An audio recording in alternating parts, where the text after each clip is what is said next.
त्रोट परगना पिंडवाड़ा सिरोही जिले के इस लोटाना पाल में आप सभी पालों पालों से पधारे हुए मेरे क्रांतिकारी वीर साथियों एवं हमारे इस आदिवासी परिवार की जाजम पर बैठे हुए हमारे मोतबीरान मुखी पटेल गमेती वडील पिता तुल्य माता तुल्य साथियों हम आपके बीच में नयागांव पंचायत समिति के खेरवाड़ा उदयपुर राजस्थान से यहाँ आए हैं साथियों। हम आशा करते हैं कि जरूर हम यहाँ से कुछ लेकर जाएंगे और कुछ देकर जाएंगे।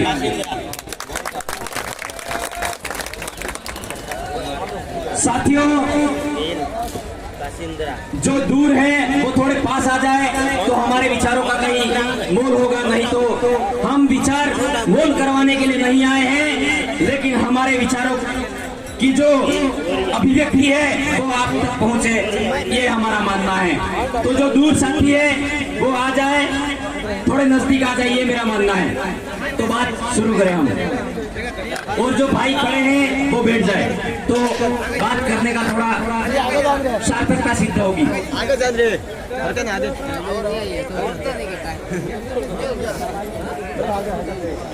साथियों आज हम लोग इस लोटाना पाल के मेला स्थल पर उपस्थित है साथियों। तो हम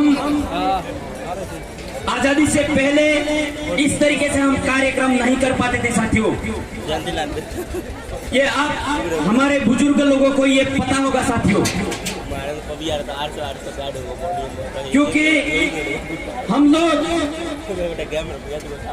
हमारे भारत में पुर्तगाल आए, खून आए, अंग्रेज आए, फ्रांसीसी आए, डच आए, ब्रिटिश आए, हमारे आदिवासी समुदाय पर उन्होंने बहुत तगड़े तरीके से हमारा शोषण किया साथियों। तो हमारे आदिवासियों पर शोषण होते देखकर हमारे आदिवासियों के महानायक वीर टांटिया मामा, जो कि पूरे भारत के और पूरे विश्व के आदिवासियों के रॉबिन हुड के नाम से जानते हैं उनको साथियों। टांटिया मामा जो हम लोग बैठे हैं, एक व्यक्ति था वो टांटिया मामा, आप लोग को मैं बताना चाहता हूं।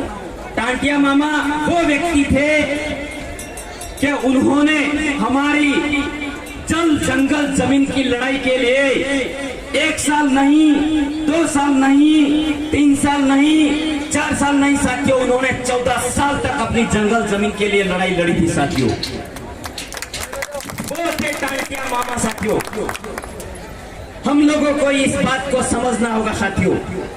टांटिया आज हम लोग यहाँ बैठे हुए हैं, जिस जमीन पर बैठे हुए हैं, ये अधिकार टांटिया मामा की वजह से बैठे हुए हैं। ये लोग हम ये बात हमको समझनी होगी।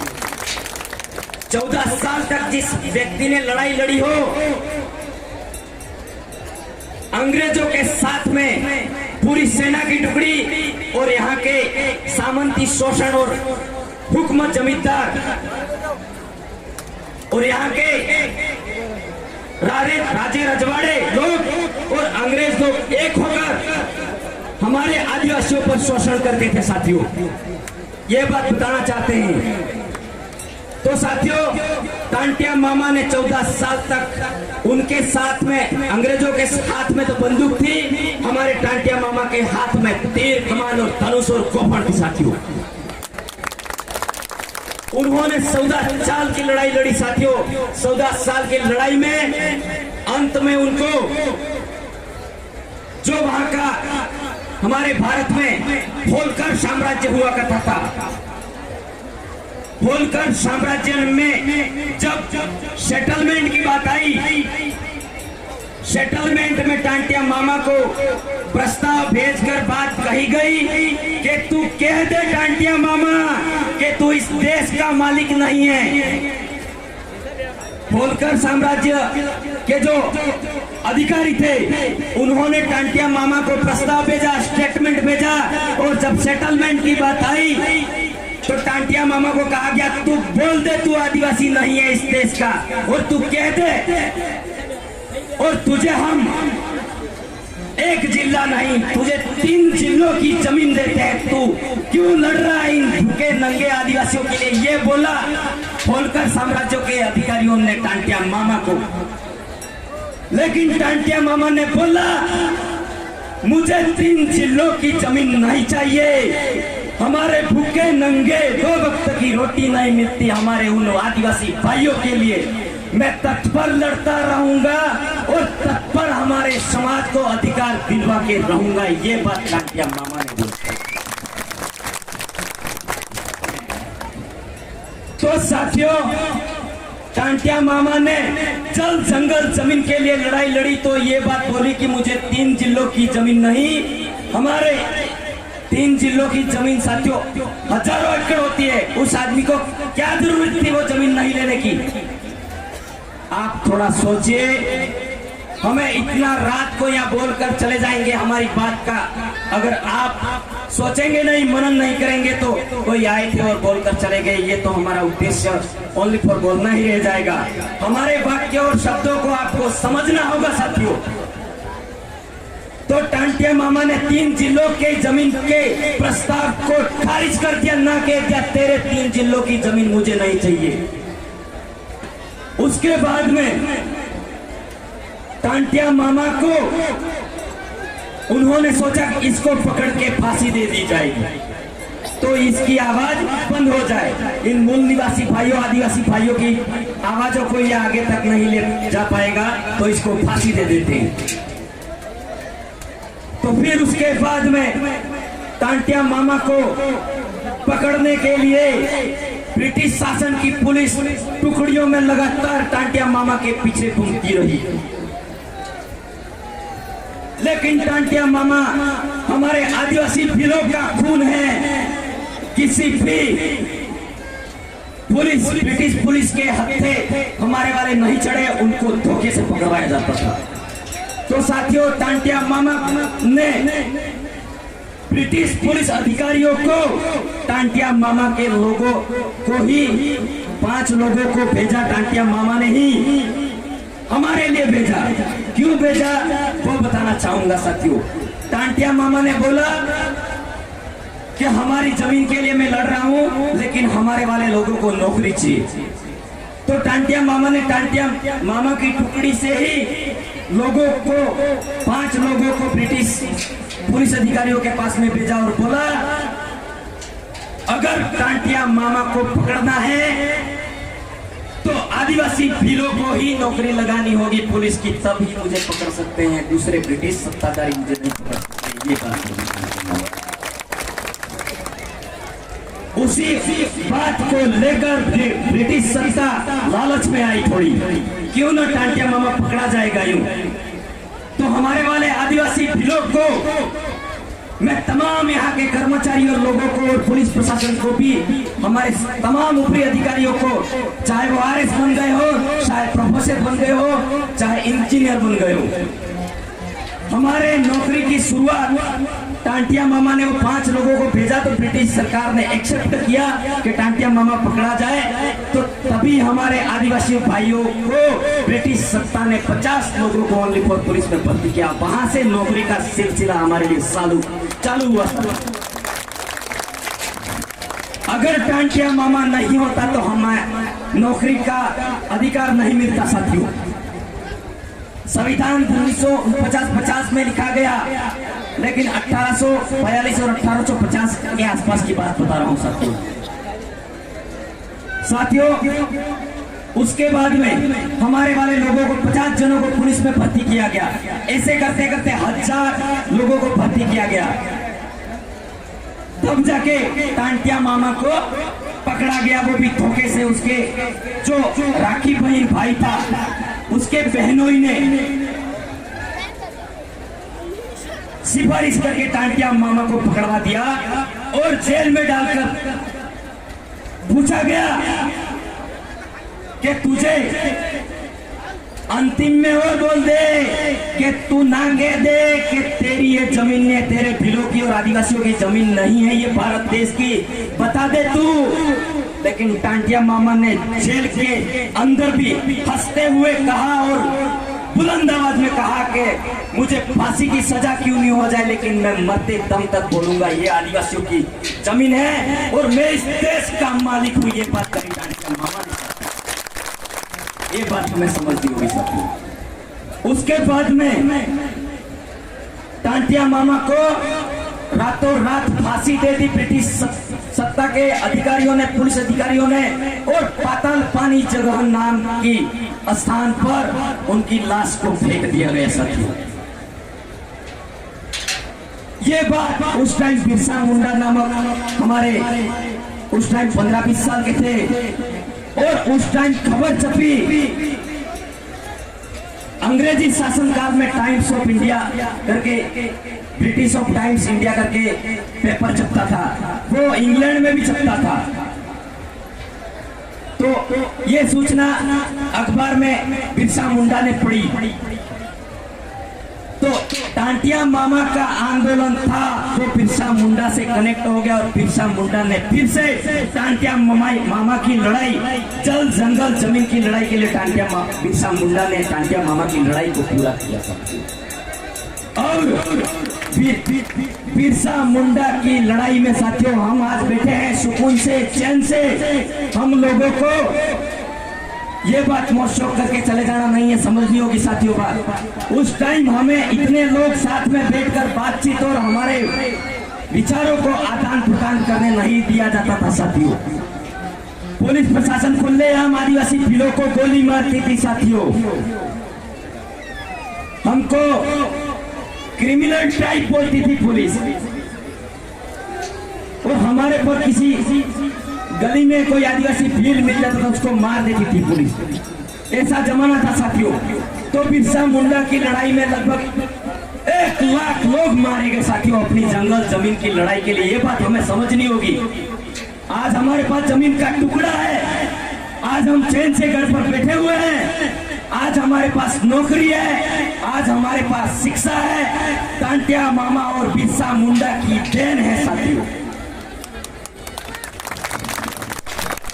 किसी ढोंगी बाबा की ये वजह नहीं है, टांटिया मामा की और बिरसा मुंडा की वजह से देन है हमारी जमीन और हमारी जल जंगल जमीन, और हम बैठे हुए साथियों। ये बात हमें समझनी होगी साथियों। उसके बाद ब्रिटिश सत्ता ने उनके यहाँ के जमींदारों को पूछा गया कि यार ये लोग तो 1 लाख लोग मरने के लिए उतारू हो गए और मर गए, ये लोग है कौन, क्यों ये लड़ रहे हैं, क्यों जमीन के लिए लड़ रहे हैं, इनको हम कुछ दे रहे हैं तो भी ना कह रहे, क्यों लड़ रहे हैं जमीन के लिए, ऐसा बोला गया। तो उन 1 लाख लोग हमारे जमीन के लिए मारे गए। तो ब्रिटिश सत्ता ने हमारे इस विद्रोह और महानायक क्रांतिकारियों के सामने घुटने टेके साथियों। उसके बाद में इन ब्रिटिश सत्ता ने यहां से प्रस्ताव ले जाकर ब्रिटेन में भूमि संपादन अधिनियम कानून जारी हुआ साथियों। बिरसा मुंडा और टांटिया मामा की वजह से ही ब्रिटेन में उस टाइम भूमि संपादन अधिनियम कानून लागू हुआ साथियों। देश 1949 की बात तो लिखित संविधान में प्रावधान है, मानते हैं, लेकिन वो 1850, 1861, 62 की बात कर रहा हूं साथियों में। आप सोचो कितने साल होते हैं। तो साथियों वहां भूमि संपादन अधिनियम कानून बना उस कानून में लिखा गया कि वास्तविक वो लोग उनकी पहचान के लिए उनकी जमीन के लिए और जल के लिए वो लोग मरने के लिए भी उतारू हो गए। तो जो वो लोग लड़ रहे हैं वो लोग वास्तविक इस देश के और भारत देश के मूल निवासी आदिवासी है। तभी हमें भूमि संपादन अधिनियम कानून का हक मिला। और भूमि संपादन अधिनियम कानून में साफ साफ लिखा गया, भारत में जो जमीन है वो आदिवासियों की है, यहाँ बात कही गई उसमें। और कहा गया कि वो जमीन है वो अगर किसी को बेचनी भी है तो वो गैर आदिवासी कभी खरीद नहीं सकता है। ये उस स्टेटमेंट पे बात साफ साफ शब्दों में लिखी गई है। सब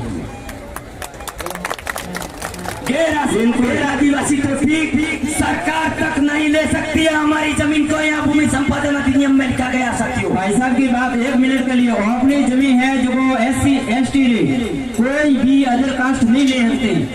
बाकी हो गए दलाल हो गए ऑफिस बीजा नौमे ग्रामीण बीजन ले सो। बिल्कुल जी सर।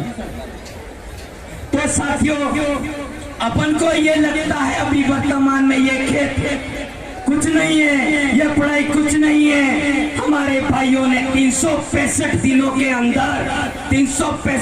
के अंदर साथियों हर दिन हमारे वाले भाई हमारी इस जमीन के लिए हंसते हंसते फांसी चढ़ गए। साथियों, ये बात कौन समझेगा? ये ताली बजाने का विषय नहीं है साथियों, सोचने का विषय है। हम लोग आज हमारी जमीन को एरो गेरो दाम में बेच देते हैं और हमारे वाली जमीन गैर आदिवासी भाई कभी खरीद नहीं सकता है। गैर आदिवासी तो ठीक, सरकार भी नहीं ले सकती। ये भूमि संपादन अधिनियम में प्रावधान है। हम समझते हैं हम आदिवासी है इसलिए, लेकिन आदिवासी होने के लिए, आदिवासियों के लिए किसने खून बहाया, क्यों बहाया, उनको क्या जरूरत थी? टांटिया मामा को आपके लिए लड़ने की क्या जरूरत थी? टांटिया मामा को हंसते हंसते फांसी चढ़ने की क्या जरूरत थी? साथियों, ये बात तो समझनी होगी। बिरसा मुंडा को तो साथियों जेल में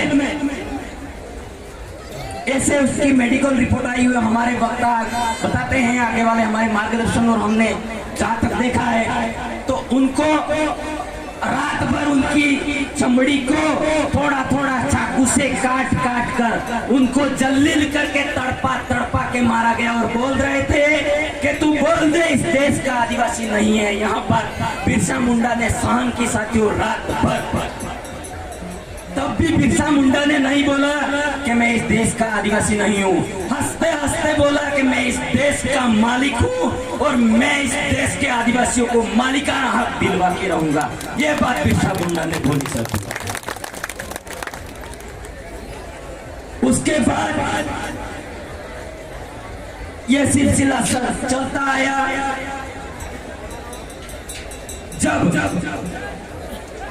हमारे वाले लोगों ने ये बात समझी जानी, हमारे इस क्षेत्र के भी लोगों ने, हमारे तमाम भील प्रदेश के क्रांतिकारी युवा ने हमारे उन प्रावधानों को देने के उपरांत भी आज भी हम हमारे हक अधिकार के लिए लड़ रहे हैं। साथियों, हमारा सेपरेट टेरिटरी एरिया चाहिए, इसलिए लड़ रहे हैं साथियों। हम लोग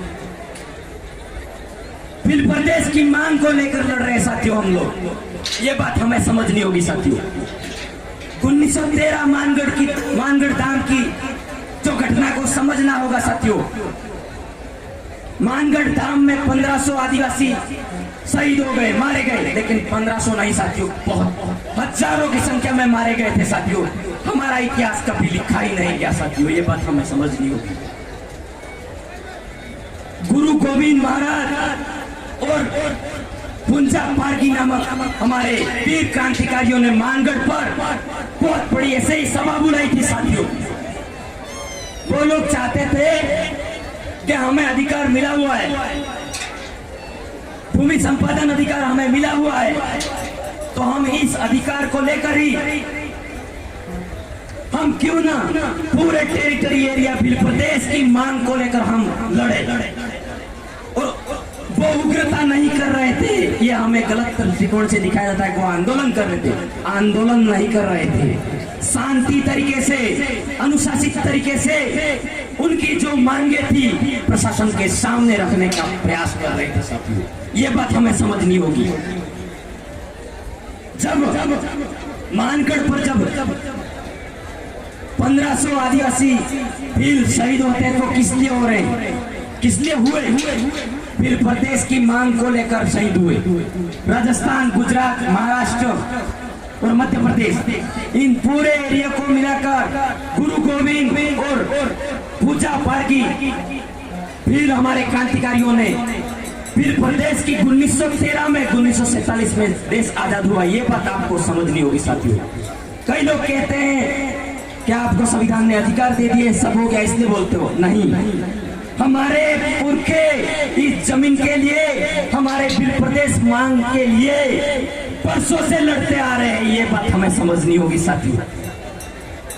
1913 उसके बाद आप देखो मोतीलाल तेजावत के नेतृत्व में हमारे मेरे घर के पास में बिल्कुल 2 किलोमीटर के पास में गुजरात बॉर्डर पड़ता है।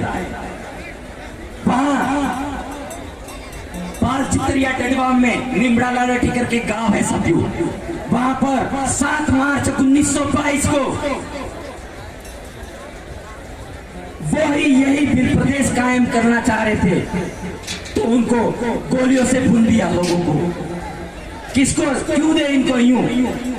लेकिन वो लोग हमारे लिए खून बहाकर गए, हमारे जमीन के टुकड़े के लिए, हमारे लिए, हमारे बच्चों के लिए, हमारी शिक्षा के लिए। उन लोगों को हमें समझने की जरूरत है साथियों। आप लोग समझोगे तब। मैं यहाँ भाषण करके चला जाऊंगा, बोलकर चला जाऊंगा, घर जाकर सो जाओगे, कहोगे कोई थे खेरवाड़ा से लोकेश परमार नाम का व्यक्ति और बोल रहा था। आपको खाली उतना ही याद रहेगा। ज्यादा से ज्यादा क्या करोगे? बिरसा मुंडा, टांटिया मामा की आप तस्वीरें लाके लगा दोगे और अगरबत्ती कर दोगे।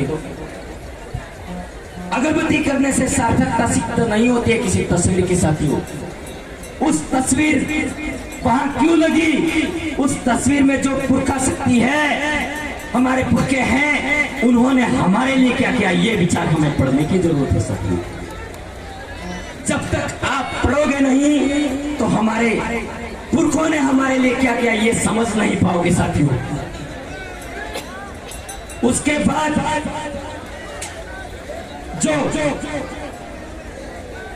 उस इतिहास को पढ़कर जो आदिवासी परिवार के मार्गदर्शक हमारे भवर दादा कांति भाई आदिवासी और हमारे जगदीश भाई पांडो, मांगूदा तलीनामा, हम सब लोग इस हमारे गुरु गोविंद, पुंजा भील, मोतीलाल तेजावत की लड़ाई को हम आज तक जीवित रखे हुए हैं और हम प्रशासन को भी अवगत करवाना चाहते हैं। हम कोई उग्र तरीके से हमारा स्टेटमेंट कभी नहीं देंगे। हम हमारे समाज को सामाजिक एकीकरण करते हुए, समाज को अनुशासित करते हुए, समाज को शिक्षा के क्षेत्र में प्रखर तरीके से हम किस तरीके से आगे बढ़ा पाए, हम उन पुरखों के विचारधारा को हमारे समाज को किस तरीके से बता पाए, हमारे बच्चों की पढ़ाई को हम किस तरीके से बेहतर बना पाए और हमारे भील प्रदेश को हम किस तरीके से कायम कर पाए, उसके लिए हम निरंतर दिन रात इसीलिए मेहनत कर रहे हैं साथियों। ये बात समझनी होगी आपको। हमें क्या जरूरत है? हम रात को यहाँ से आके 1 बजे रात को यहाँ बोल रहे हैं साथियों। जगदीश भाई को क्या जरूरत है जो आपके बीच में बैठे हैं? मुकेश जी भाई है, वो टीचर है, मैं भी खुद टीचर हूँ, अध्यापक हूँ। मैं फुलवारी की नाल अभ्यारण्य में उधर पोस्टिंग है मेरी। हमें क्या जरूरत है आपके बीच में आने की? हम यहाँ आए हैं साथियों, तो हमारे पुरखों ने क्या किया, हमारे जल जंगल जमीन के लिए क्या हुआ, क्यों लड़ाई लड़ी, क्यों शहीद हुए, वो बात बताते हुए हम लोग युवा साथियों को संदेश देने आए हैं साथियों के शिक्षा के क्षेत्र में हमें आगे बढ़ना है साथियों। मेरे साथियों, हमें कहीं लगता है यहाँ पर संस्कृति की बात करें तो हमारे इन बड़ीलों ने अच्छे तरीके से संस्कृति को बचा रखा है, ये मैं मानता हूँ। ये हमारे इन बड़ीलों के लिए जोरदार तालियों से इनका हौसला अफजाई करें। अगर मैं हमारे भाइयों से ये कहना चाहता हूं साथियों, हमारे अंदर शिक्षा की कमी है, शिक्षा की कमी है। इनको देखो और आपको, हम सभी को देखो। शारीरिक स्वस्थता की बात करते हुए मैं इनको और आपको देखने के लिए अनुपात नहीं कर रहा हूं साथियों, अंतर बताने का प्रयास कर रहा हूं। अंतर इसलिए बताना चाहता हूं, ये लोग कितने हष्ट पुष्ट और हम लोग कमजोर क्यों है, इस बात का बहुत बड़ा सवाल है। हमारे इन पुरखों को पूछो, सुबह उठते एक लोटी दूध, गिलास का दूध पीते थे ये लोग और गीत में थोड़ा वाई पता है आदमी ने बेला। इनके दादा को पूछो, परदादा को पूछो, इसलिए ये लोग 85 साल 90 साल तक बैठे हुए हैं। हमारे वाले लोग उठते दूध की जरूरत तो नहीं, हमारे वाले लोग, हमारे वाले भाई किसी दूसरे समाज की बुराई क्यों करें हम? सबसे बड़ी चीज तो हमारे समाज में कमी है, ये बात हम अच्छे तरीके से कह सकते हैं। ये बुरा नहीं मानना होगा साथियों हमारे युवा साथियों को, क्योंकि जो दिखता है वो बोलना ही पड़ेगा। साथियों, अगर आप ना के होती बोलो साथियों, क्योंकि हम हमारे वाले साथियों को सुबह उठते ही दारू की लत, सुबह उठते ही विमल की लत, सुबह उठते ही तानसेन की लत, सुबह उठते ही पान मसाले की लत।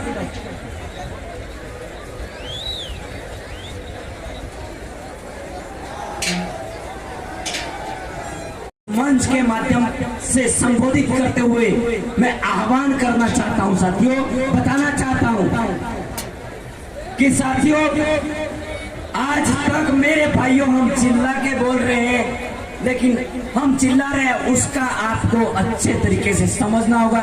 हमारे वाले भाइयों को हमारे शरीर में क्या डालना और क्या नहीं डालना, इस बात का भी आज तक नहीं पता है। तो हम हमारे समाज को कैसे बढ़ाए, ये बताओ आप लोग।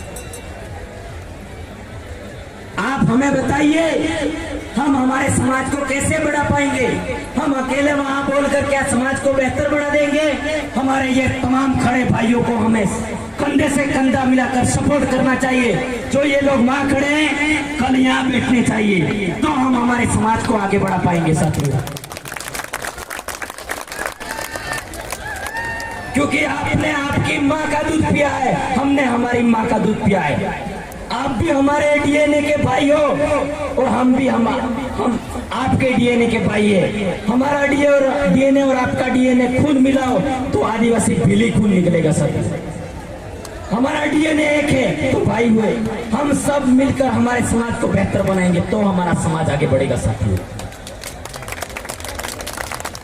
साथियों, मैं नशे की बात कर रहा था। साथियों, आप लोगों को हमारे शरीर के अंदर क्या डालना है और क्या नहीं डालना ये तक नहीं पता है, तो फिर कैसे समाज आगे बढ़ेगा? हमें खाने में पौष्टिक आहार प्राप्त करना है साथियों। दूध, घी, चावल, मीट, मछली सब खाना पड़ेगा साथियों। कोई शक वाली बात नहीं है, ये मैं कहना चाहता हूँ। ओरिजिनल पौष्टिक आहार है साथियों, वो खाना पड़ेगा। रही बात नशे वाली चीज खाकर आप लोग 15-20 साल की उम्र में बुढ़े जैसे नजर आते हो। हमारे इन बड़ी लोगों को देखो, इनके चेहरे किस तरीके से चमक रहे हैं। आपके चेहरे की दशा और दिशा क्या है आपको बताइए। इन साथियों से पूछो, इन बड़ीलों से पूछो, आप हमारे दादा से पूछो हमें क्या खाना चाहिए क्या नहीं खाना चाहिए। अनपढ़ होंगे लेकिन आपको बताएंगे कि बेटा जूजू खाओ। हमारी साथियों, हमारी व्यवस्था प्रणाली को हमें समझना होगा। अब रही बात नशे की बात, और उसके बाद हमारे इस क्षेत्र में लड़के 14 साल की उम्र में शादी कर लेते हैं। लड़के 14 साल की और 15 साल की उम्र में शादी कर लेते हैं। मैं आपको उस माध्यम से बताना चाहूंगा कि एक जरा अपने बोर में एक बेर छोटी होती है, एक बेर बहुत बड़ी होती है। एक बेर में 5 साल में बोर लगते हैं, एक छोटी बेर होती है, जैसे तैसे करके बड़ी हो जाती है और इंजेक्शन लगा देते हैं, छोटे छोटे बोर होते हैं या बड़े भी होते हैं। छोटे वाली चीजें वो कुपोषित दृष्टिकोण में होगी, बड़े वाली नेचुरल तरीके से बड़ी होगी, वो अच्छे तरीके से और लंबे तरीके से अपने फल को दे सकती है। हमें इस बात को समझना होगा साथियों, यानी कि हमारा जो डीएनए है, हमारे अंदर जो पावर है, शक्ति है, उसको बढ़ने से पहले हम लोग शादी कर देते हैं। हमारी परिपक्वता,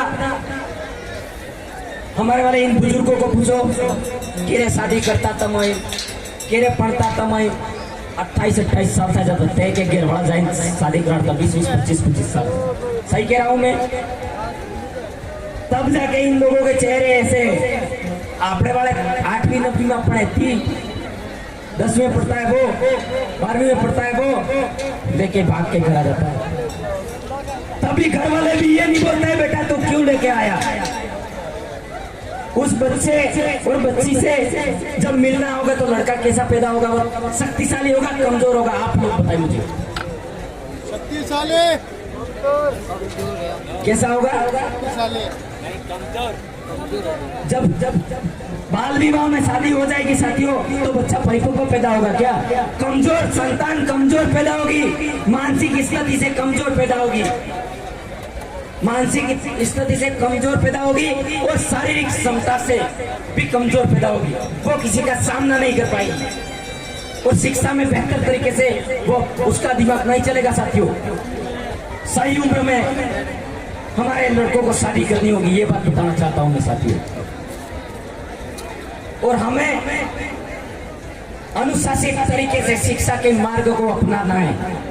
मैंने आपको जल जंगल जमीन की बातें बताते हुए, नशा मुक्ति की और बात बताते हुए, बाल विवाह की बात को बताते हुए, मैं लास्ट अंतिम पॉइंट पर बात करूंगा शिक्षा के विषय में साथियों। हमारे बीच में हमारे से भी बेहतर जानकारी रखने वाले जगदीश भाई पांडोर भी बैठे हुए, वो भी अपनी बात को रखेंगे, लेकिन मैं अंतिम शिक्षा की ओर बात करना चाहूंगा साथियों।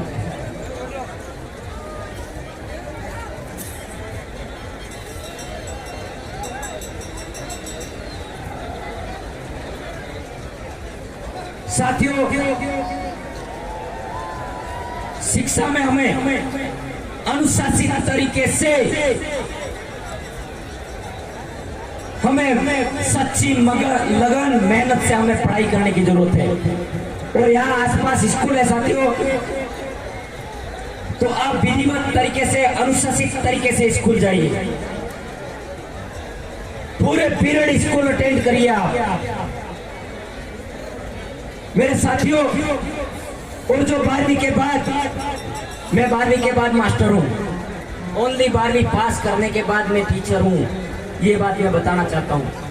यूं नहीं हम मास्टर है इसलिए बताना चाहते, ये नहीं, लेकिन हमारे वाले भाइयों को भी बता देना चाहता हूँ कि उनके अंदर भी इच्छा जागे कि 12वीं के बाद ही सीधे मास्टर बन सकते हैं।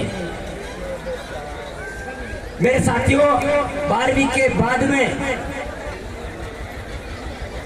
भी मैं टीचर हूं, तो आप लोगों को भी इसी तरीके से 24 घंटों के अंदर आपको 17-17 घंटे, 15-15 घंटे पढ़ोगे तो सिलेक्शन होगा। स्कूल आए, बैग रखा, घूमने गए गाड़ी लेके, फिर वापस आए, खाना खाया, सो गए, 2-3 घंटों वाली पढ़ाई में नौकरी नहीं मिलेगी साथियों। ये बात मैं यहां से बताना चाहता हूं साथियों। हमारे कोई भी विज्ञप्ति के फॉर्म भरते हैं साथियों, तो 15-20 लाख तो फॉर्म भरते हैं साथियों। पढ़े लिखे लोग इस बात को समझेंगे अच्छे से, मेरा जहां तक मानना है। आप अनुमान लगाओ 15-20 लाख फॉर्म भरते हैं, पुलिस के 15-20 लाख फॉर्म भरते हैं, पटवारी के 20 लाख फॉर्म भरते हैं, और हमारे एलडीसी के फॉर्म भरते हैं, शिक्षकों की भर्ती निकलते हैं उसमें 15-20 लाख फॉर्म भरते हैं साथियों। तो क्या आप 4-5 घंटे पढ़ने के बाद 15 लाख लड़कों को काट पाओगे क्या? नहीं काट पाओगे ना। तो हमारे युवा साथियों को भी कहना चाहता हूँ, यहाँ से वडील बैठे हुए हैं, उन वडीलों को भी कहना चाहता हूँ, भले हम अनपढ़ रहे तो कोई बात नहीं, हमारे लड़कों को दूसरी सुविधा, गाड़ी की सुविधा नहीं मिले तो चलेगा, मोबाइल की सुविधा नहीं मिले तो चलेगा, लेकिन बच्चे को 12 से 15 घंटे एक जगह बिठा के, घर में बिठा के पढ़ाने की जरूरत है। तो हर लड़का मुकेश जी जैसा पैदा होगा, हर लड़का भगत दादा जैसा पैदा होगा, हर लड़का जगदीश भाई जैसा पैदा होगा, तब जाके हमारे सिरोही, पिंडवाड़ा और पूरे तमाम बिल प्रदेश टेरिटरी एरिया का शिक्षा के क्षेत्र की गुणवत्ता बहुत बेहतर तरीके से होगी, ऐसा मेरा मानना है। ठीक है, नॉर्मल पढ़ाई करी तो हम लोग खाली आटा और मिर्ची खरीदने वाली ही पढ़ाई कर पाएंगे, उसके अलावा नौकरी लेने वाली पढ़ाई नहीं कर पाएंगे। 4 घंटा पढ़वाओ, नौकरी मिलेगा नहीं मिले, जीवतुरे वाली पढ़ाई है वे खाली मार्केट में की जात कणिक चीज ની ખરીદારી કરવા બોલે આપણે વળી મૂલ્ય કીધી કતરાની એમ અતરાની માથે લખેલી પણ દીધી, वो जानकारी खाली जिंदा रहने वाली पढ़ाई। हमको जिंदा रहने वाली पढ़ाई नहीं करनी है साथियों, हमें सरकारी नौकरी देने वाली पढ़ाई करनी है साथियों, ये बात समझनी होगी आपको। सरकारी नौकरी लेने वाली पढ़ाई करनी है तो बहुत ही गुड तरीके से, अच्छे तरीके से और प्रखर तरीके से 24 घंटों के अंदर 100% मेहनत करके पढ़ाई करनी होगी, तब जाके मेहनत आपकी नौकरी में काबिलियत आपकी हासिल हो पाएगी, अन्यथा आपके माँ बाप के रुपये पैसे बर्बाद कर रहे हो, ये मैं कहना चाहता हूँ साथियों। हम लोग हमारे बच्चों को 1.5 लाख की बाइक दिलवा देते हैं, 15,000 का मोबाइल, आपने खींचा फाटा कई दिक्कत नहीं, पर सोरा पाए मोबाइल जूझे, आपने मजूरी करो तो करो कई दिक्कत नहीं, पर सोरा पाए गाड़ी जूझे। ये हमारे लोगों में ये गलत तरीके से प्रभाव रह रहा है हमारे लोगों में, और गलत तरीके से हमारे लोग गलत दिशा की ओर जा रहे हैं साथियों। सबसे पहले माँ बापों को समझना होगा, हमारे वाले लड़कों को महंगी महंगी गाड़ी, महंगे महंगे फोन, महंगी महंगी वस्तुएं नहीं दिलवाकर उसको पूरे साल का 10वीं का कोर्स क्या है, 12वीं का कोर्स क्या है, उसको बीएसटी की ट्रेनिंग करवाओ, बीएड की ट्रेनिंग करवाओ, डॉक्टर बनवाने की ट्रेनिंग करवाओ, इंजीनियर बनवाने की ट्रेनिंग करवाओ।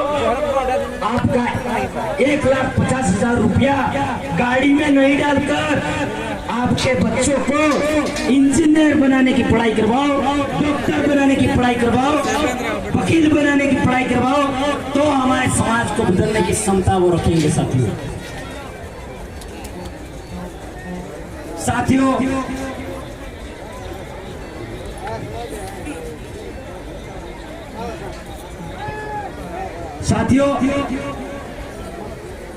तो हमारे बच्चों को सबसे पहले ये गलती बच्चों की नहीं है, ये गलती आप लोग कह रहे होंगे कि हमारे सोरो हमें मानतो नहीं, सोरो गलत है, हमारे बच्चे गलत है, हमारे युवा बेटे गलत है, युवा लड़कियां गलत है। लड़के लड़कियां, छोटी बहन बड़ी बहन कोई गलत नहीं है, सबसे पहले गलती है तो माँ बाप की गलती है साथियों।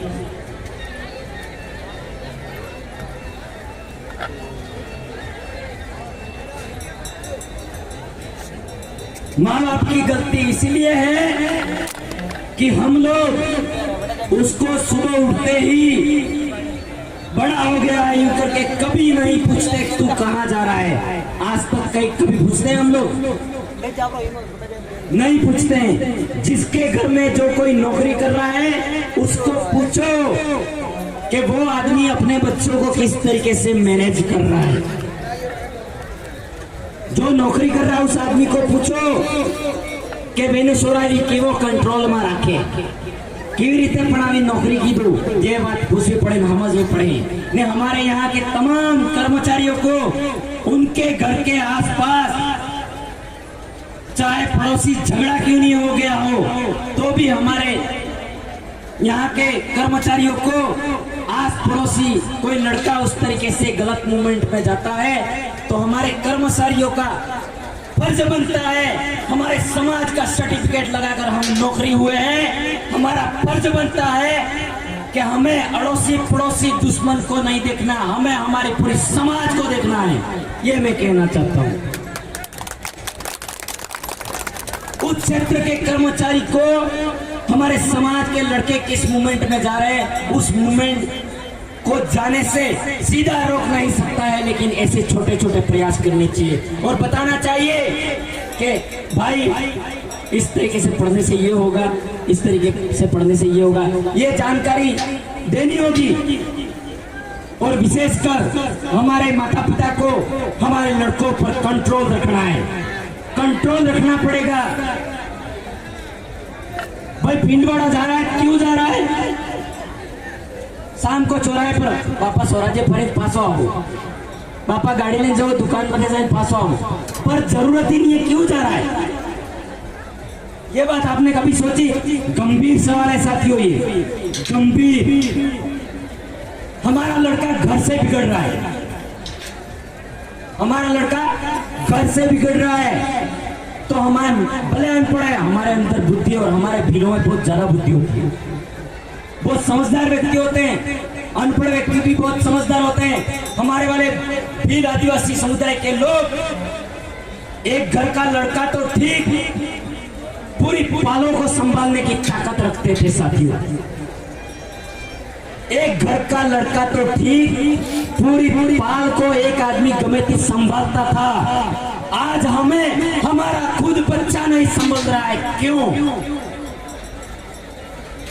हमारे वाले लोग पहले तो पढ़े लिखे नहीं थे साथियों, फिर भी उनके अंदर ऐसी सामाजिक अनुशासित तरीके से व्यवस्था प्रणाली थी तो वो लोग इतनी मान मर्यादा इज्जत थी।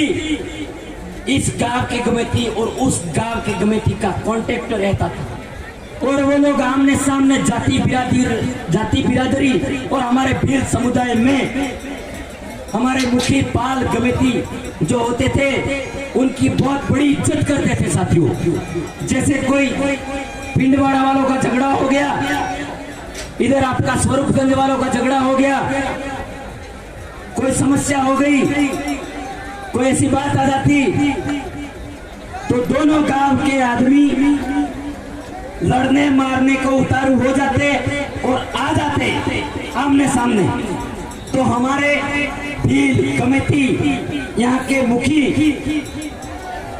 लोगों की व्यवस्था थी तो वहां दोनों गांवों के बीच में अकेला कमेटी जाके अपनी पागड़ी उतार के दोनों के बीचों बीच रख देता था तो वो लोग उसकी पागड़ी की मान मर्यादा को लांघ कर नहीं जाते थे। ऐसे हमारी व्यवस्था थी साथी। आजकल के हमारे युवा साथी बुआ वाले भाई को नहीं जानते हैं, मासी वाले भाई को नहीं जानते हैं, सिरोही वाले को नहीं जानते हैं, स्वरूपगंज वाले को नहीं जानते हैं, जबकि पड़ोसी को भी नहीं जानते हैं। नहीं मानो, ये कौन सी बात है भाई? इस बात को हमें समझना होगा। हम लोग आज 200 किलोमीटर दूर जाकर आए हैं प्रोग्राम अटेंड करके और यहाँ आए हैं। क्यों आए हैं? कि हमारे समाज को अनुशासित दृष्टिकोण से हमारे पुरखों की शक्ति को, हमारे सामाजिक व्यवस्था को, हमारे जो बाप दादाओं ने बड़ीलों ने जो व्यवस्था बना के रखी थी उस व्यवस्था को यहाँ बताने आए और समझाने आए हैं साथियों। पहले वाले लोग इन बड़ीलों को पूछिए, आप अपना मोटा बापा परदादा बड़ीलों को पूछिए, सही कह रहा हूं मैं? पहले लोग कोई ऐसा होता था तो एक पागड़ी रख देते थे, पागड़ी लांग के कोई जाता नहीं था। ऐसा हमारी व्यवस्था ठीक नहीं थी साथियों। मैं गलत बोल रहा हूँ? बोलो आते का सही है। तो साथियों, हम उन मुख्य कमेटी हमारे इस जमीन के मूल मालिकों की संतान है साथियों, हेरे गेरे की संतान नहीं है। ये बात हमें समझनी होगी। तो हमारे सारे साथियों, हम उनकी संतान हैं, तो हमें हमारे माता पिता की बात भी माननी होगी। जिसने यहाँ जो मेरी बात को यहाँ से सुनकर जा रहे हैं, अगर आज से जो माता पिता भी है और वो बच्चे भी हैं, अगर आज से ही हमारे माता पिता की बात आप लोग मानने को स्वीकार हो जाएंगे, आप 5 साल के अंदर आप अपना भविष्य बदल दोगे। ये मैं यहाँ मंच के माध्यम से कहना चाहता हूँ। जी बाप ने बात नियमों ने, जी आई ने बात नियमों ने, जी काकी बाबी बात नियमों ने, क्योंकि माता पिता बड़ी लोग कहते हैं तो सीधो सीधो रास्ते जा अवड़िया नो जाते कोटो पिस्से ही, ये बात कहते हैं। लेकिन हमारे वाले युवा हमारे माँ बाप की बातें नहीं मानते, लेकिन माननी होगी।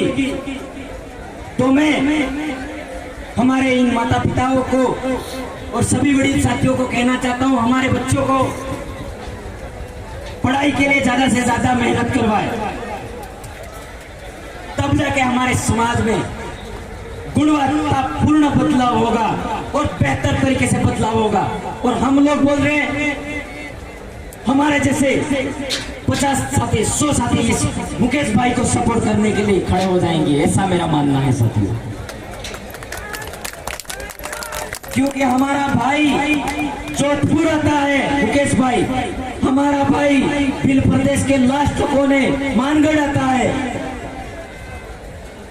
हमारा भाई उदयपुर के किसी भी कोने में प्रोग्राम होता है आते हैं, हमारे भाई गुजरात जाते हैं। आप लोगों को तो पता नहीं है, पर मुकेश भाई नौकरी जाते होंगे नहीं। मुकेश भाई जो आज कारवां खड़ा कर रहे हैं और काम कर रहे हैं, हम लोगों को क्यों बुलाया मुकेश भाई ने? हम लोगों को मुकेश भाई ने इसीलिए बुलाया कि आप लोग आइए और हमारे यहाँ के समाज की व्यवस्था प्रणाली को ठीक करिए और ठीक करने के मार्गदर्शन देके जाइए। साथियों, मैं यहाँ से कह के जा रहा हूँ, तो मैं नहीं मानता कि आप पूरे बदल जाएंगे, लेकिन जरूर मेरे साथी को इस बात को ध्यान रखेंगे तो जरूर बदलाव लाएंगे, ऐसी मैं आशा रखता हूँ साथियों। तो जो कोई भी हमारा यहाँ से कर्मचारी इस समाज को जगाने के लिए निकले हैं मुकेश भाई, तो आपको समझना होगा, पड़ोसी व्यक्ति दिन के ना मुकेश ने राजनीति कर रहे हैं ताणी करे, मुकेश ने गौ माँ कई वर्चस्व बढ़ार वो है ताणी करे।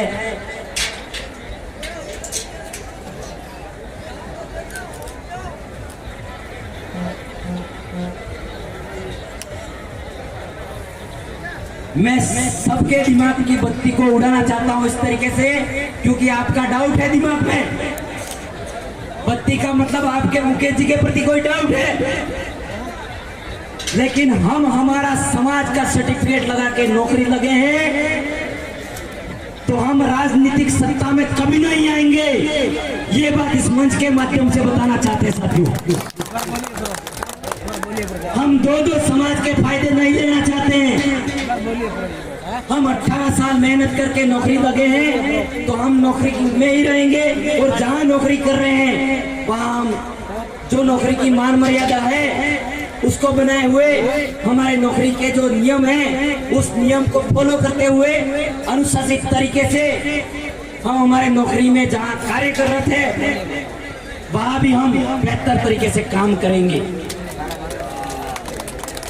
तो साथियों, इन मुकेश भाई के लिए जो आपके दिमाग में ऐसा हो कि मुकेश भाई क्या राजनीति करवा बल्ले करें, नहीं, लेकिन मुकेश भाई चाहते हैं कि हर गांव में, हर घर में, हर फले में, हर वार्ड में मुकेश जी भाई जैसा टीचर बने, वकील बने, प्रोफेसर बने और इंजीनियर बने। ये सोच है मुकेश भाई की,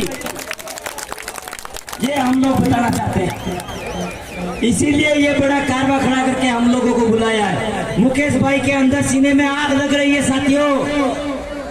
मुकेश भाई यहाँ के समाज को और व्यवस्था प्रणाली को देखकर दुख लगता है। इन भाई को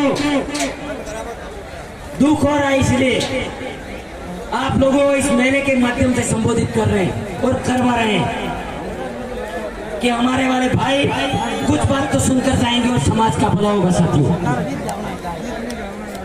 तो जब कभी भी सामाजिक जनजागरण हो, शैक्षणिक सम्मेलन हो, समाज की अच्छी मार्गदर्शन की बात हो, तो हमारे मुकेश जी के मार्गदर्शन से आप जरूर चले, ऐसा मैं बोलना चाहता हूं साथियों। तो साथियों, आप लोगों ने मेरी बात को सुना। मैं जरूर आशा और पूर्ण विश्वास के साथ मैं दोनों हाथ जोड़कर निवेदन करना चाह रहा हूं साथियों कि आप जो मेरी बात कही मैंने, नशे से दूर रहेंगे, शिक्षा में बेहतर काम करेंगे, और कोई नशा कर रहे हो तो आज ही छोड़ दे रही है, मैं कहना चाहता हूँ साथियों। साथियों, हम आज नशा करोगे साथियों तो हमारी जो संतानें हैं वो दिमाग से लूली लंगड़ी पैदा होगी।